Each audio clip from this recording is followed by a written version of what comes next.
हिमांशु, आप polling centre पर मौजूद हैं, सुबह से आप देख रहे हैं वहां पर। इस बार काफी कहा गया कि भाई चुनावी खर्चा इसलिए बढ़ रहा है क्योंकि कोरोना काल में पोलिंग बूथ पर इंतजाम करने हैं, सैनिटाइजर होगा, मास्क होगा, सब लोगों का सोशल डिस्टेंसिंग का ध्यान रखा जाएगा, एक एक चीज के ऊपर पूरा जोर होगा। ये सारी सुविधाएं वहां दिख रही हैं कि नहीं?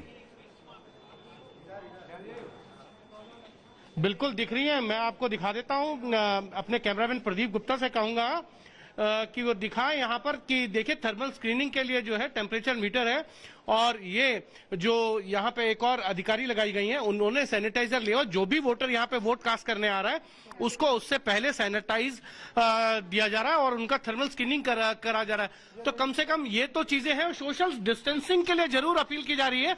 आप देखिए सुरक्षा गार्ड, जो सीआरपीएफ के सुरक्षा गार्ड है, वो अपील कर रहे हैं कि लोग थोड़ा थोड़ा जो है डिस्टेंस रखें, और ये बहुत जरूरी है क्योंकि ये कोरोना काल है और इस कोरोना काल के अंदर जो है सोशल डिस्टेंसिंग का पालन बहुत जरूरी है।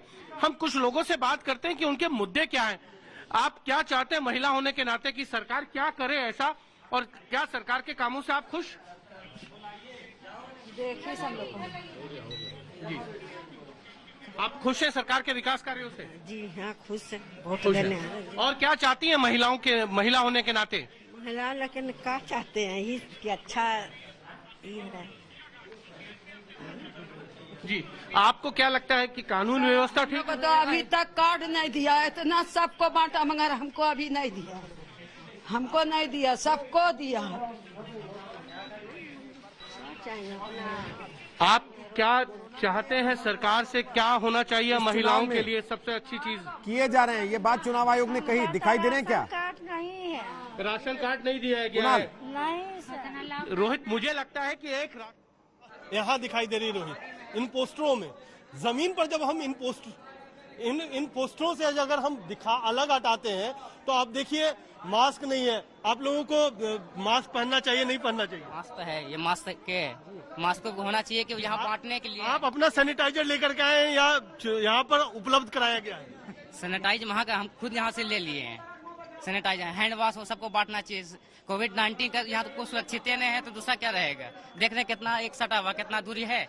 सैनिटाइजर अगर अपना हाथ का मास्क कर लेते हैं, यूज कर लेते हैं। चलिए वापस आते हैं कुणाल आपके पास, और वापस चलेंगे हिमांशु के पास भी। हमारे और बाकी तमाम सहयोगी संवाददाता भी अलग अलग पोलिंग बूथ पर मौजूद हैं। एक बात तय है, लंबी लंबी कतारें इस बात का संकेत दे रही हैं कि जनता में उत्साह इस बार पर्याप्त है। कम से कम शुरुआत के 3 घंटे में तो ये उत्साह दिखाई दे रहा है। अभी पहले चरण की वोटिंग है जिसमें 71 सीटों पर आज वोट डाले जा रहे हैं। 1000 से ज्यादा उम्मीदवार इस चरण में मैदान में है। लेकिन आशुतोष, जो बातें अभी तक हुई हैं, जितना भी आपने लोगों को सुना समझा, आपको लगता है कि बिहार जिसको लेके एक धारणा बनी हुई है कि साहब यहां तो जाति आधारित ही वोटिंग होती है, क्या इस बार बिहार जाति से अलग हटकर जमीनी मुद्दों पर वोट डालने को तैयार है? क्योंकि चुनाव प्रचार में भी मुद्दों की गूंज ज्यादा सुनाई दी है इस बार बजाय जाति की।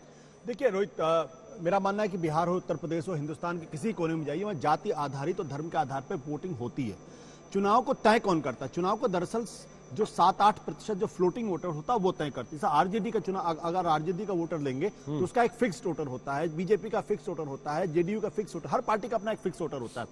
उसमें से जो ये 6-7-8% लोग होते हैं, ये दरअसल चुनाव को टिल्ट करते एक पक्ष में या दूसरे पक्ष में, और वो माहौल बनाने का काम करते हैं। ऐसा नहीं होता कि अचानक, जैसे कि आप 2015 में भी देखें तो बीजेपी को 24% वोट मिलता है, आरजेडी को 18% मिलता है और जेडीयू को 16% वोट मिलता है। तो ऐसा नहीं होगा कि इस बार अगर नीतीश खिलाफ नाराजगी है तो 16 घट के 5% हो जाएगा, 3%, ऐसा नहीं होता है। उसमें 3-4% की कमी आ सकती है। लेकिन जो ये फ्लोटिंग वोटर है, ये फ्लोटिंग वोटर अगर माहौल बनाते हैं और ये जाके दूसरे के साथ जुड़ जाते हैं तो निश्चित तौर पर उसका नुकसान जो पार्टी जिसके खिलाफ नाराजगी उसके खिलाफ होता है और दूसरे को इसका फायदा होता नजर। मुझे आज की तारीख में साफ नजर आ रहा है महागठबंधन को एक तरीके से एज दिखाई पड़ता है। कम से कम अगर नीतीश के खिलाफ जिस तरीके की नाराजगी की बात कर रहे हैं तो बीजेपी उससे अछूती नहीं रहेगी, बीजेपी भी उससे प्रभावित। ये एज आप कैसे देख रहे हैं चुनाव की रैली में भीड़ से? नहीं, दो चीजें। पहली बात यह कि बड़े लंबे समय के बाद ये देखने में आ रहा है कि एक राज्य के अंदर चुनाव हो रहा है और उस चुनाव के अंदर जो सत्ता पक्ष है, जो बीजेपी और एनडीए है, वो डिफेंसिव दिखाई पड़ रही है।